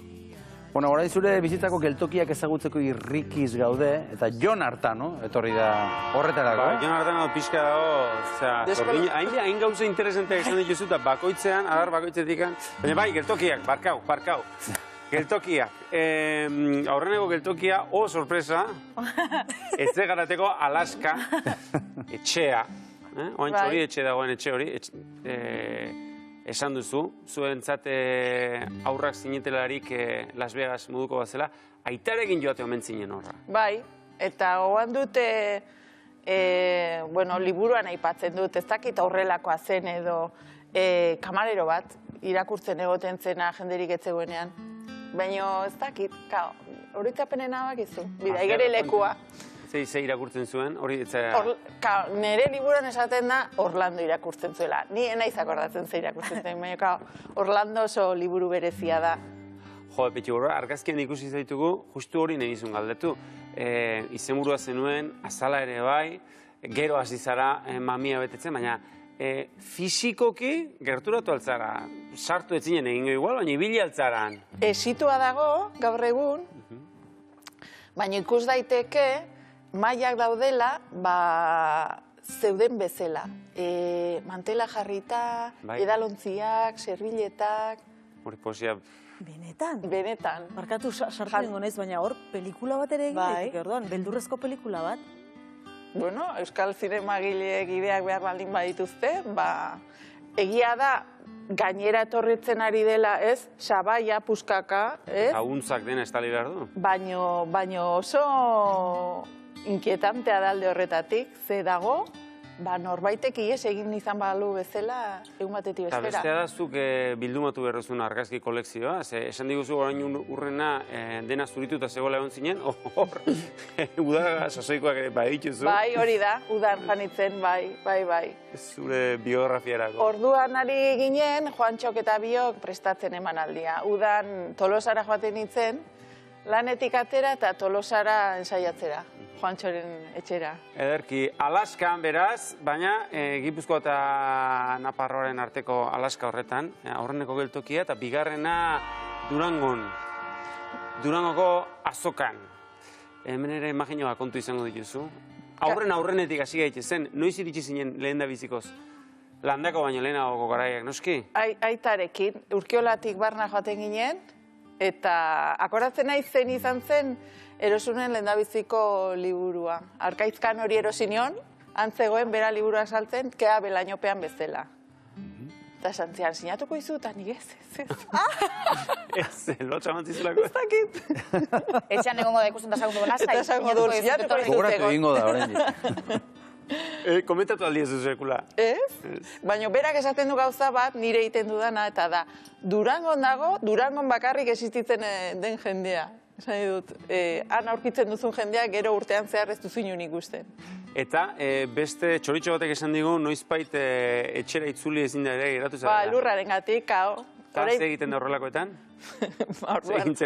Ostatua eskatu, zorionez, bada jente deixente gelditzen dena, ez, han estanetan elan egiten duena, eta bai, eskatu. Ze argazki ederze junta izo, ez? Bai, emakume idazleak, bai.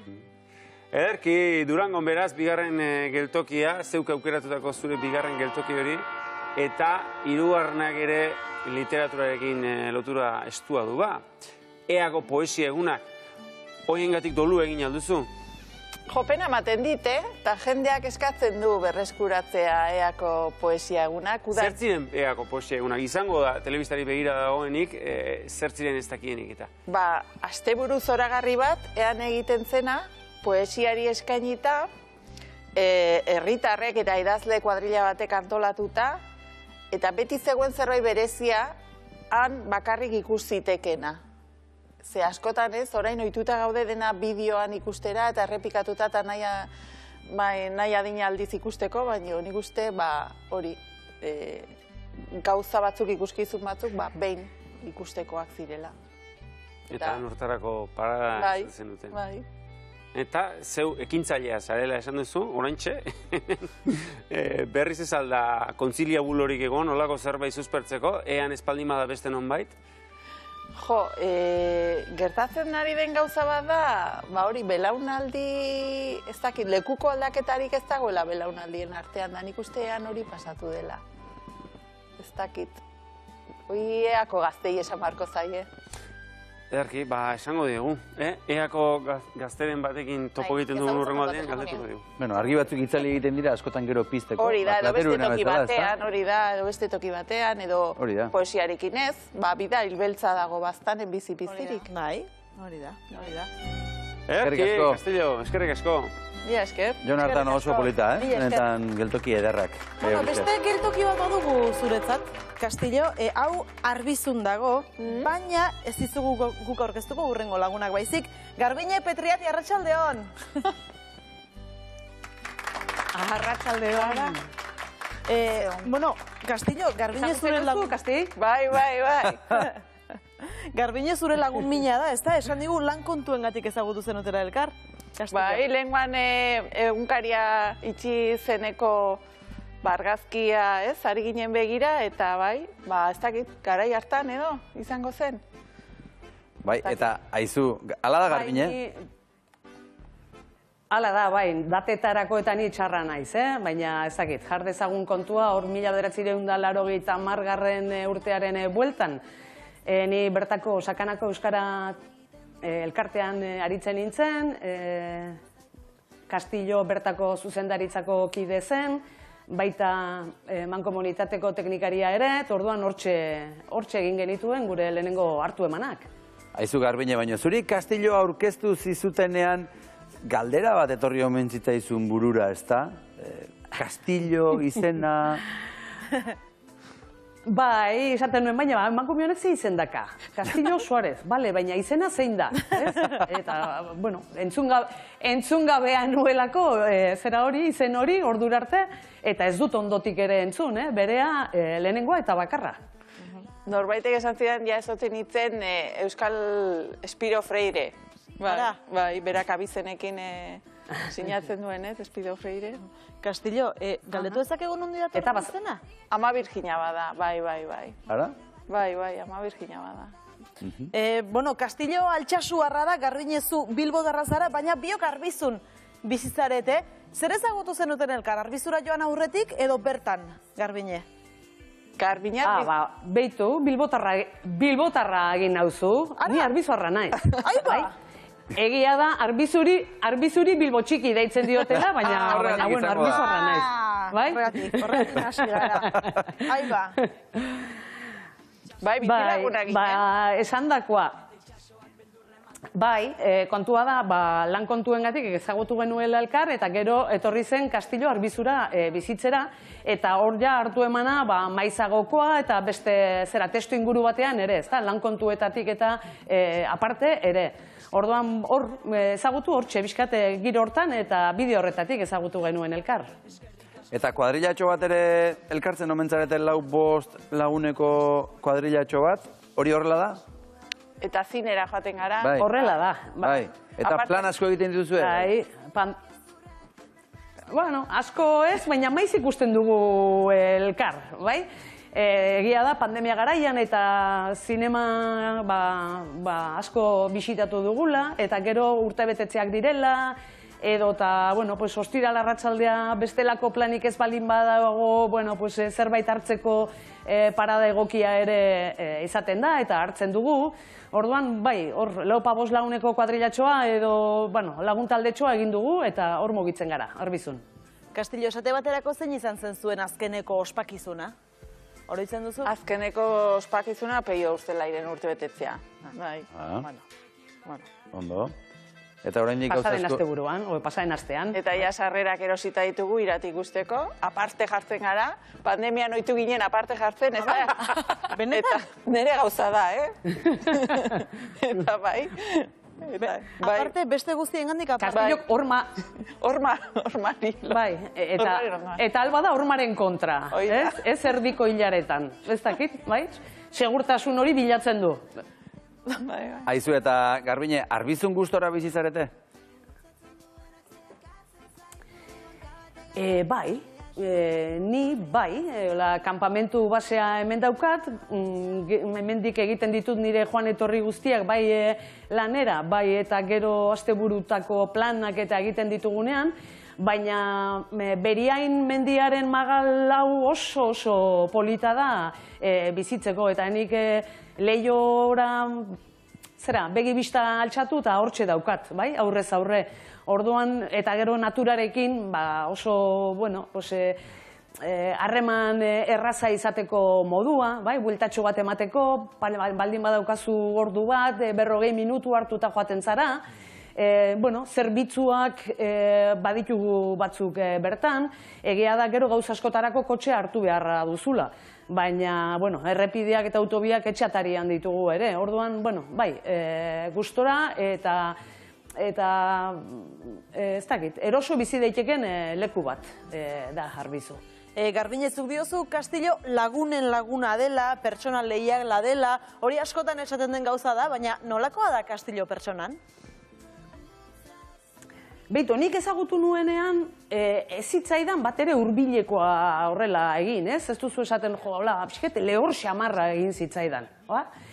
Baina gero, egotearen poderioz eta konfiantza hartzen joaten zara, eta ikusi dudana da, Castillok bere laguntzat hartzen zaituenean, edo eta ez dakit, proiektu batean, egitasmo batean, edo dena delakoan, aritzeko hitza ematen duenean, bai, topera joaten den pertsona badela, dena ematen du. Orduan, eskatu zerbait eta horre egongo da, bai? Edo eta egin beharreko hori azkarrenen eta ongienen berak egingo du. pixka bat horrela ikusten dute nik, eta horrela bizi dut edo Castillo. Eta Castillo, Garbine zer da zuretzat? Jo, niretzat aholku oso onak ematen dituen persona bada. Nik ez dauka, oso impulsiboa naiz batzutan, berak dauka gaitasun bat, ez dakit, ondorioak ateratzeko nik ez daukadana. Bai. Nireak gauza garbiak ikuste ditu nik baino. Garbine, Castillo zuk esan diguzu oso pertsona efektiboa dela bizitzan eta lanean. Zer esan nahi duzu horrekin? Egin enkargu bat, egin proba. Egin enkargu bat edo eskatu zerbait Castillori. Dida batean ikusiko duzu. Nola izango duzun, egina edo ekarria edo dena delakoa eskatu diozun hori, jak, hortxe izango duzu. Ni pixkat alde horretatik, ezta? Eta lehen aipatu dut, ez? Ja zure, edo bere inguruko bere, ez dakit, esan dezagun horrela bizitzaren parte nahi bali maduzu, egiten bazaitu eta hartu eman estu xamar bat bali madaukazu, dena ematen duen pertsona bada. Orduan proba egitzazu. Egingo diogu enkargutxoa. Pentsatuko dugu, zerbait idazteko eskatuko diogu. Urrengo hitzordua beraz, zein izango da, irati pelikula ikustea edo aurretik beste bat izango da? Bai. Momentuz hori? Bueno, ez dakit, gaur garaiz iristen malimada, ez dakit, igual garagardo bat hartuko dugu, Bueno, agian bai. Oso ondo, izu, eskerrik asko Garbine, plazer bat izan da zurekin hitz egitea, eskerrik asko, Ondo izan? Mila esker, ongi izan. Eta gozatu iratirekin. Ongi izan. Bide batez, astelenean guk irati pelikulako protagonista bat izango dugu hemen gurekin. Elena Uriz izango da gurekin. Luxa. Hori ere izango da. Eta orain, gure Luxa izango da, Izaskun Moiano. Jeusi nahi konture. Ondo, jeusi nahi konture. Enaiz jeusi, baina bueno, kasi. Euskaltzain izendatu berri zaituztela Castillo, hortik aprobetxatuta hortik tiratu dugu, eta Bilbon izan gara, eta Euskararen inguruan galetu dugu jende artean aritu gara Euskararen inguruan hitz egiten, eta ea zenbat Euskaradak egun, ea ondo erabiltzen ditugun hitzak, eskara oso estriktoak izan. Eta bueno, lehiaketa moduko bat antolatu dugu, eta komodina bazerukaten, ze hor hurbil Euskaltzain dia zegoen ere bai, orduan dudaren bat, hor komodina bazeukaten, baldin bazeukaten. Eta aprobatxatuta hain hurbil egon dela Euskaltzaindia bertara sartu gara. Zaskotan entzun dugu, Euskaltzaindia hor dago legeak egiten ditu, ez dakizer, baina nola aritzen diran lanean. Erreportaje batean guzti hori bildu dut. Ikus nahi duzue? Bai, oso ondo, hor duzue gure aurtengo ez, aste honetako jeusi nahi konture.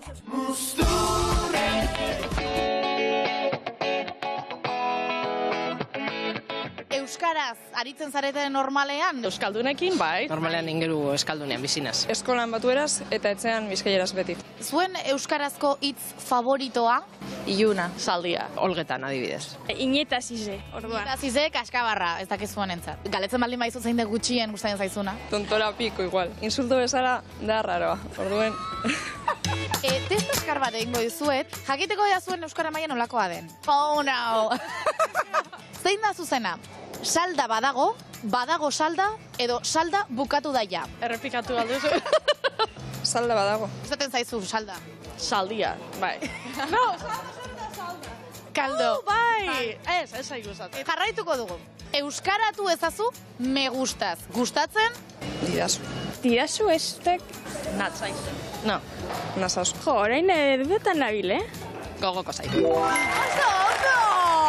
Tontakeria galanta esan duzu, edo tontakeri galanta esan duzu? Arekin.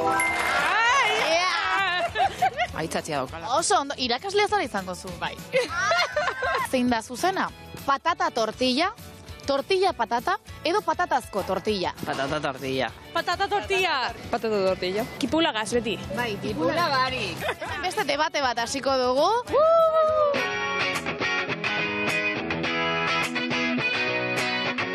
Andres Urrutia, egunon. Egunon. Euskaltzain batek zer egiten du? Zein da zuen zer egina? Batetik daukagu lana euskara normatibizatzeko. Batek esango du berriro atxeak, ez. Egingo duguna izango da zuen ere orain arte egin dena, eta ja jendeak erabiltzen duena horri halako legeztapen bat ematean. Aldaketa horiek zergaitik, zertarako?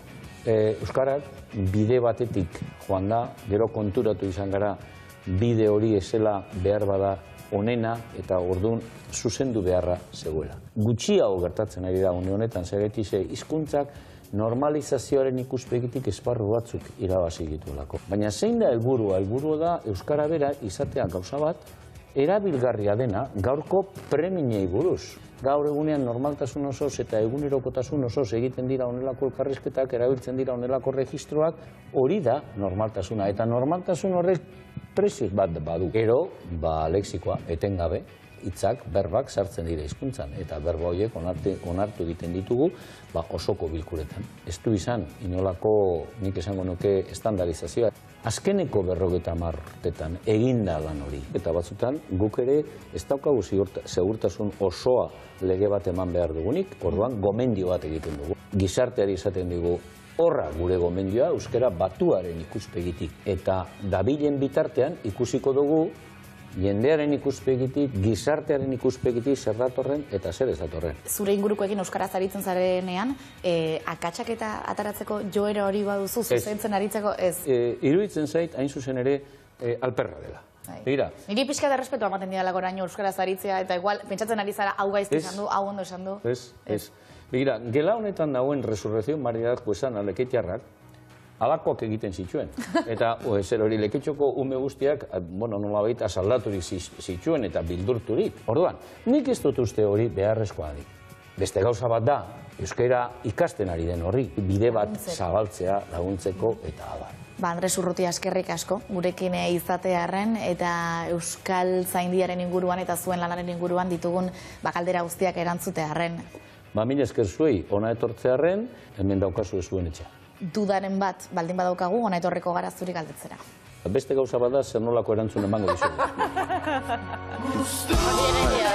Eta beste da gero kaso egingo diogun edo ez, ezta? Hori ere, bai. Ondo. Ikasi dugu gaur ere, zerreki duten nor dagoen euskaltzaindia barruan eta nola aritzen diren, gutxi gora bera. Castillo, zuzen batero joten zara euskaltzaindiara?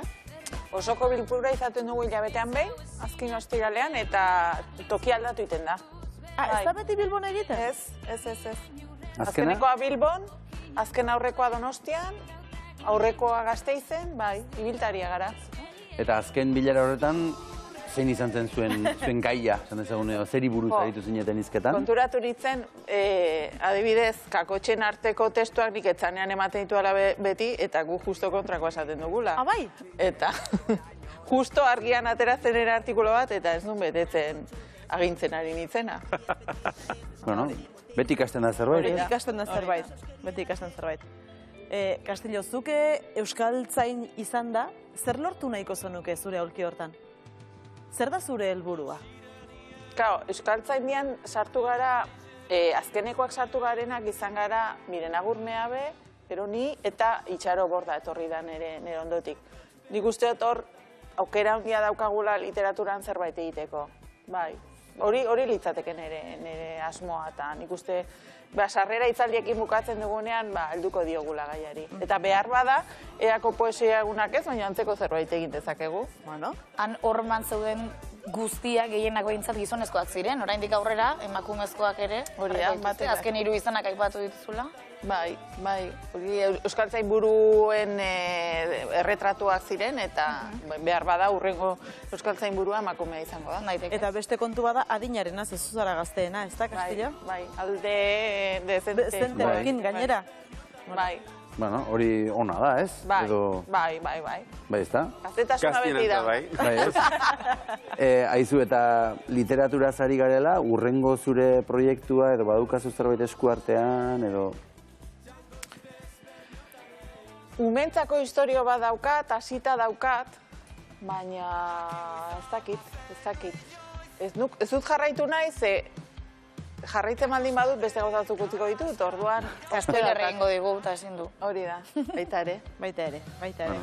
Bueno, lehenik eta behin goratuko dugu Alaska eskuartean duzula, zure azkeneko poema liburua, 4 bloke eta 6 poema dituen zure liburua. Eskerrik asko benetan bisitagatik, Castillo, eta urrengo batera arte. Eskerrik asko benetan, mila esker. Eta bikote, eskerrik asko zui ere. Zoragarri, Este buruan, bai. Ondo segi, Gozen, beste alde. Venga. Bueno, konturatzen zara sakanako bidea egiten ari garela? Eta garatetik sartu gara, altxasun pasatu gara, eta orain berien ikusiko ote dugu, edo berien azpiko hartzaia bintzat ikusiko dugu. Aritz Gambo, arratsaldeon! Arratsaldeon, bikote, arratsaldeon ikusentzule guzti-guztioi ostiralon, eta berien ez duzu ez zuek ikusten, ez da orain ikusten, egia esan argia falta zaigulako, baino nere parean berien dago, eta nere bizkarrean aralar momentu hontan, Bueno, zure bizkarrean ardiak eta gazta daude, zehazki, gero dago aralar. Bai, eta horrela egiten badu behatzarekin? Alaba. Behatzarekin horrela egiten baduzu, Aritz? Goraka, horrela? Hortxe, begira, hortxe, hor dago altxorra. Daude, Zema falta zaie, Aritz? Ikusten dira, ez da? Bai.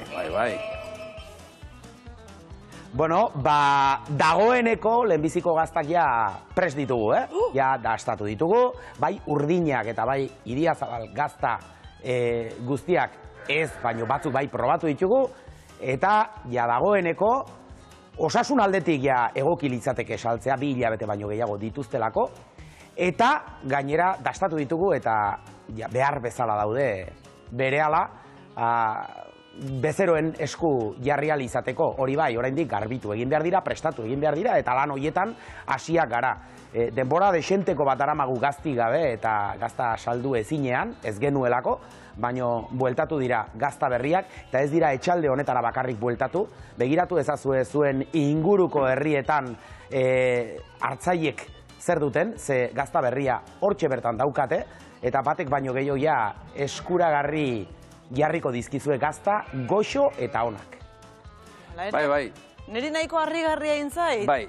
Guk gaur jakitea dagoeneko ja prest daudela. Probatu dituztela.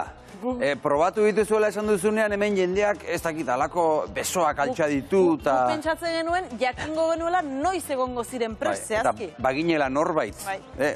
Kata hori egiteko. Eta bazarete, eta horregatik esan dizuet, eta badakizue. Hemendik aurrera badakizue, gaztak badaudela.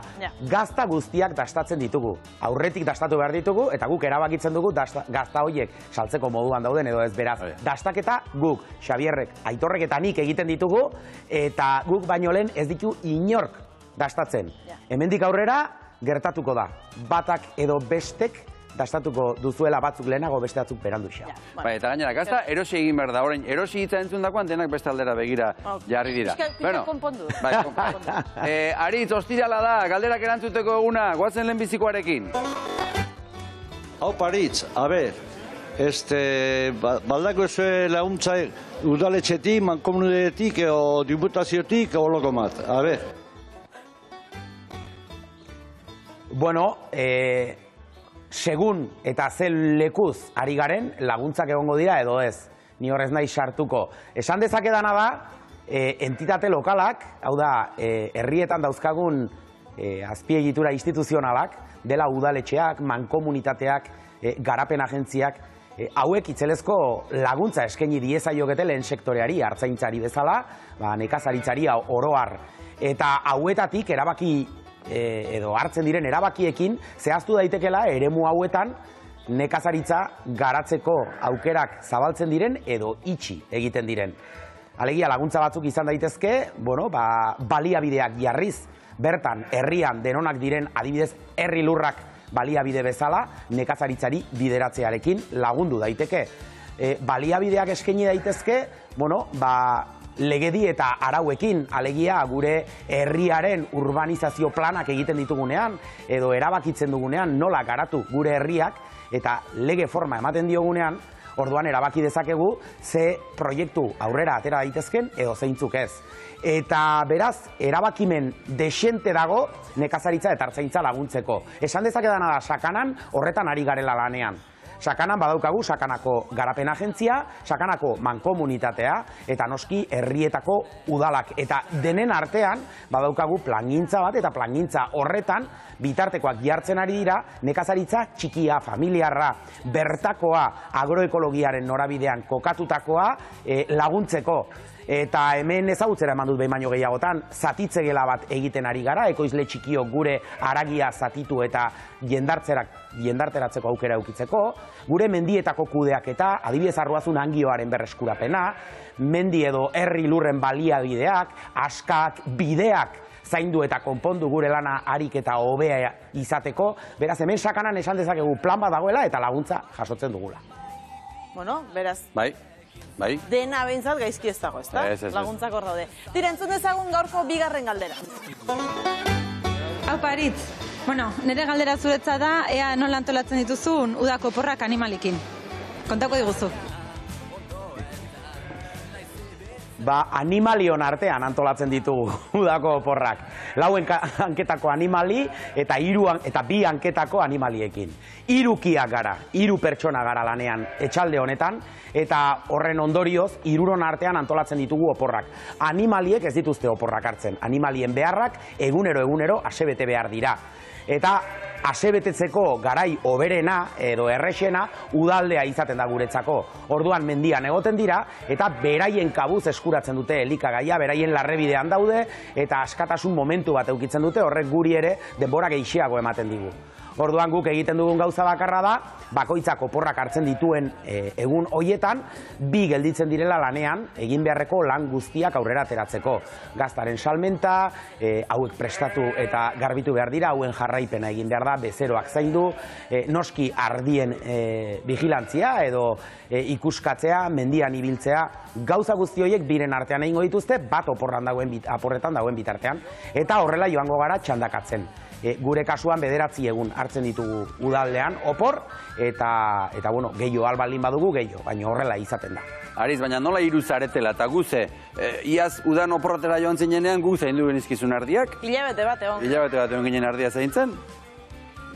Saiatu zineten bikote, egia esan, zuen partetik altzen duten guztia egin zenuten, baina hortik zaintzara badago pausu bat, ikasi egin duzue, uste dut aurten ja askoz trebatuagoa zatoztela, eta agian aurten guk oporraldi luzeagoak hartuko ditugu zuen laguntzarekin. Beraz, ja esaten ari zego aurten ere, han pasatu behar dugu. Hori da, ja esan dugu, bota digu, eta gainera aurten luzeago, gehiago egon beharko dugula. Bueno, 3. galdera. Hau Paritz, non dago Arruazu? Arruazu, nun egongo daba Arruazu? Arruazu Euskal Herrian dago. Nafarroa garaian.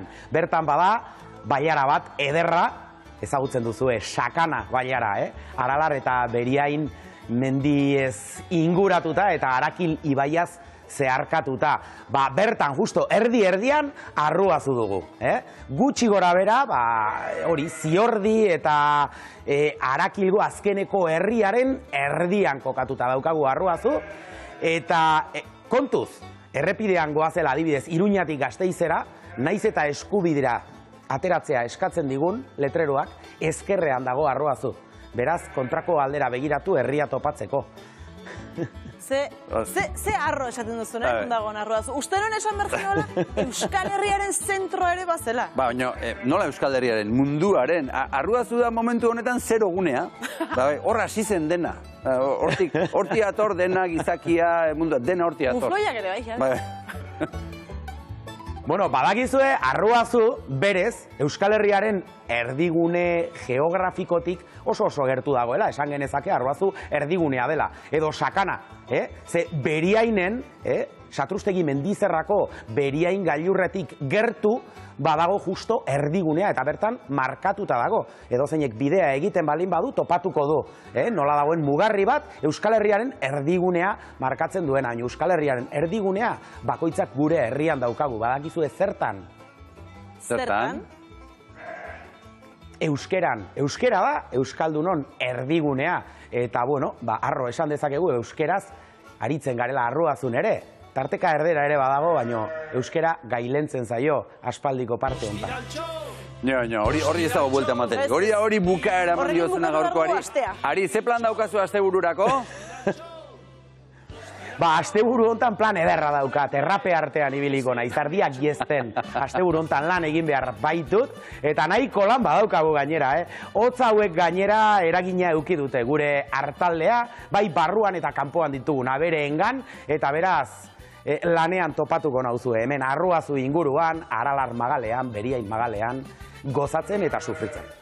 Ariz Gamboa, asteburu hona izan, eskerrik asko, eta astelenean itzuliko gara. Lehenbiziko orduan Herrigora proiektuari buruz hitz egingo dugu, Euskal Herriko elikagaiak Euskal Herrian eta euskaraz zabaltzeko egitasmoari buruz. Eta bigarren orduan protagonista handi bat Elena Uriz aktorea Irati pelikulako Luxa hain justu ere momentu honetan, eta badakizu, Irati ikusteko aukera duzuela. Asteburu hona izan, orain eguraldia bibagu, eta biba zuek!